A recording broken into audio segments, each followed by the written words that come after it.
고린도는 항구 도시로서 많은 상인들이 거기에 몰려들었고, 자연스럽게 고린도에는 많은 유흥업소들이 성행하면서 쾌락과 음행이 만연하게 되었습니다. 당대 고린도는 많은 사람들 사이에서 성적인 타락 또는 도덕적인 타락의 한 표본처럼 그렇게 받아들여지고 있었다고 하는 거죠. 고대 철학자인 플라톤은 창녀를 말할 때에 고린도 소녀라고 하는 비유적인 표현을 사용하는가 하면, 아테네 시인인 아리스토파네스라고 하는 사람은 간통 행위를 설명할 때 고린도 사람처럼 행동하다라고 우회적으로 표현할 정도였습니다. 더군다나 도시를 내려다보는 언덕에 있는 큰 규모의 이방 아프로디테 신전에서는 다양한 형태의 종교적인 매춘이 이루어짐으로써 고린도 안에 음란한 분위기를 조장하는 데 일조를 하고 있었습니다. 그래서 고린도 교회는 도시에 만연하고 있는 이런 음란한 분위기, 음란한 흐름에 적지 않게 영향을 받고 있었고, 성도 가운데 일부는 그리스도로 인하여 얻게 된 자유를 엉뚱하게 곡해하면서 사창가를 출입하며 함부로 몸을 놀려 음행의 죄를 범하고 있었다고 하는 거죠. 그런데 그들이 자신의 방탕과 음행을 합리화하면서 했던 말이 무엇인 줄 아십니까? 이제 우리가 그리스도로 인하여 죄에서 구속을 받아 자유하게 되었기 때문에 이제는 모든 것이 우리에게 가하다라고 하는 그런 논리를 펼치고 있었다고 하는 거죠. 자유케 되었기 때문에 이제 자유인으로서는 모든 것을 할 수 있다라고 그렇게 말을 하고 있었던 것입니다. 또 저들이 주장하고 있는 것이 무엇이었냐면, 음식이 배를 위해서 있고 배가 음식을 위해 있는 것처럼, 즉 우리 몸이 생물학적인 어떤 욕구에 반응하여 자연스럽게 음식을 먹는 것처럼 성적인 욕구에 대해서도 몸으로 자연스럽게 반응하는 것이 무슨 그렇게 큰 죄가 되느냐라는 그런 논리를 펴고 있었다고 하는 것입니다. 얼마나 그럴싸한 논리입니까? 그러나 저들의 이 왜곡된 주장에 대해서 바울이 단호하게 들려주고 있는 말이 무엇입니까? 12절의 말씀에 모든 것이 내게 가하나 다 유익한 것이 아니요 모든 것이 내게 가하나 내가 무엇에든지 얽매이지 아니하리라. 물론 구속을 받아 자유케 된 자로서 내가 이제는 모든 것을 할 수 있겠지만, 그렇다고 해서 모든 것이 내게 유익을 가져다 주는 것은 아니라고 하는 거죠. 이어지는 그의 말이 뭐냐면, 모든 것이 내게 가하나 내가 무엇에든지 얽매이지 아니하리라. 원어적으로 번역하면 모든 것이 나의 능력 아래에 있지만 나는 어떤 것의 능력 아래에 매이지 않겠다라는 그런 뜻입니다. 무슨 말이냐면, 나는 자유한 자로서 모든 것이 나의 능력과 의지 아래에 있기 때문에 내가 이제 무엇이든 내가 뜻대로 무엇이든지 결정할 수는 있겠지만, 내가 얻은 소중한 자유를 가지고 음탕과 방탕에 나의 몸을 내어줌으로써 또다시 그것들에 매여서 죄의 종로로 하지 않겠다고 하는 그런 뜻입니다. 그리고 바울이 자유를 곡해하는 그런 사람들에게 들려주는 교훈이 뭐냐면, 너희는 몸이 생물학적인 욕구 또는 성적인 욕구에 대해서 반응하는 것이 자연스러운 것이 아니냐라고 말하는데, 너희가 분명히 성도된 자로서 기억해야 할 것은 우리의 몸은 음란을 위해서 있는 것이 아니라 오직 주를 위하여 있다고 하는 것이다 라고 일침을 가하고 있다고 하는 거죠. 여러분, 진정 성도된 우리들이 우리의 몸의 성결을 지키며 또 우리의 몸을 의의 병기로 드려야 될 이유가 무엇일까요? 첫째로는 우리의 몸은 그리스도의 지체이기 때문에 그렇습니다. 15절부터 17절의 말씀에 너희 몸이 그리스도의 지체인 줄을 알지 못하느냐? 내가 그리스도의 지체를 가지고 창녀의 지체를 만들겠느냐? 결코 그럴 수 없느니라. 창녀와 합하는 자는 그와 한 몸인 줄을 알지 못하느냐? 일러스되 둘이 한 육체가 된다 하셨나니 주와 합하는 자는 한 영이니라. 사도 바울은 우리가 그리스도로 말미암아 구속을 받고 자유케 되었다고 하는 것의 또 다른 의미는 이제 우리가 그리스도와 연합하여 그와 한 몸을 이루게 되었다고 하는 그것을 의미하는 것이다 라고 가르치고 있다고 하는 거죠. 마치 하나님께서 태초에 아담과 하와가 연합할 때 저들이 이제는 한 몸이 되었다라고 말씀하신 것처럼, 우리가 예수님으로 인해서 구속을 받을 때 우리들도 더불어 예수님과 한 몸이 되었다고 하는 것입니다.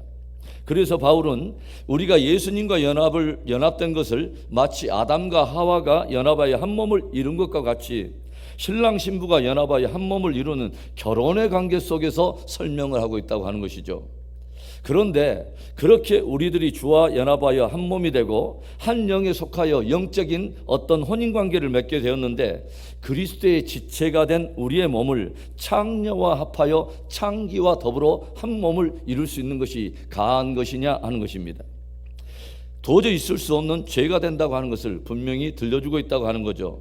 창녀와 한 몸을 이루는 순간 우리의 몸은 창녀와 더불어서 한 몸, 한 그리스도의 지체가 아니라 이제는 창기의 지체가 된다고 하는 것입니다.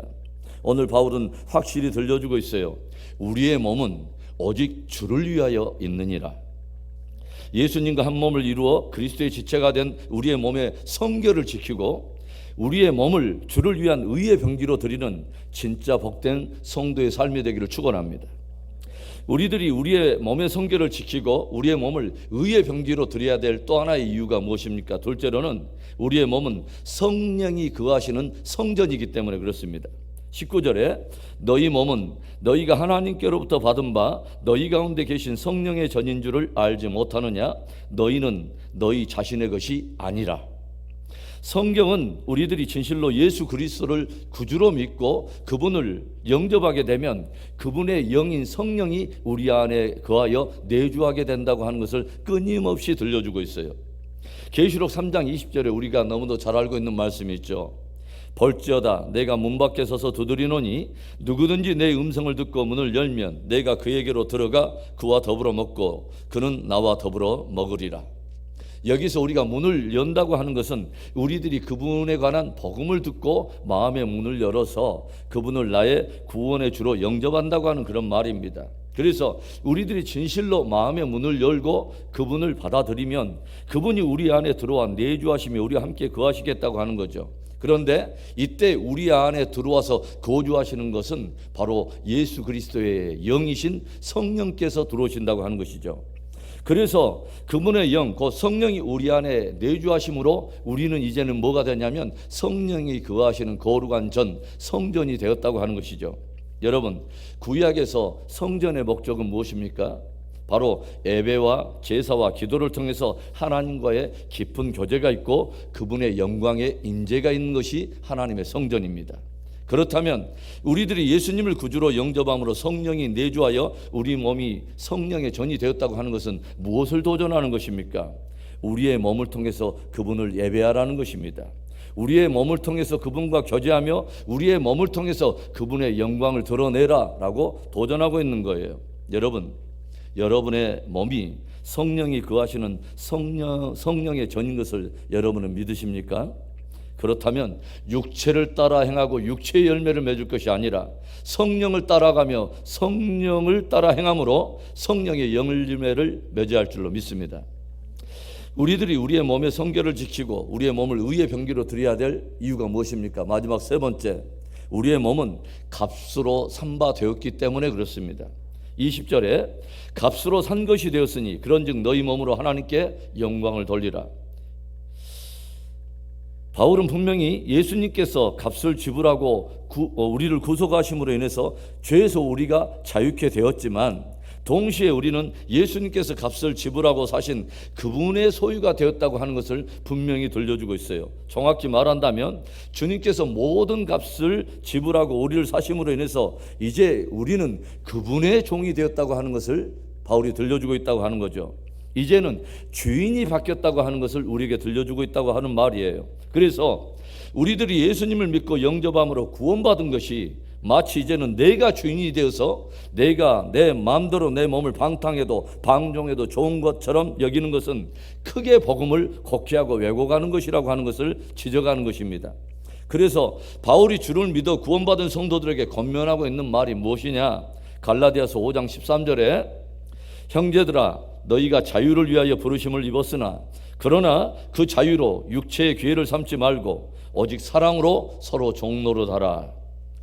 우리가 주님으로 인해서 자유케 되었지만 그 자유로 내 육체를 즐겁게 하는 엉뚱한 방탕과 방종과 음행의 기회를 삼지 말고 우리를 값주고 사신 그 주님을 섬기며 서로 오히려 사랑으로 이제는 종노릇하고 사랑으로 우리가 주님을 섬기라라고 도전하고 있는 것입니다.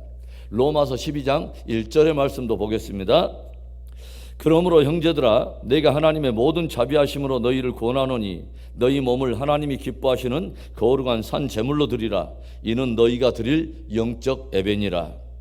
구속받은 형제들아, 값으로 사심받은 형제들아, 이제는 너희 몸을 하나님이 기뻐하시는 거룩한 산 제물로 드려야 한다.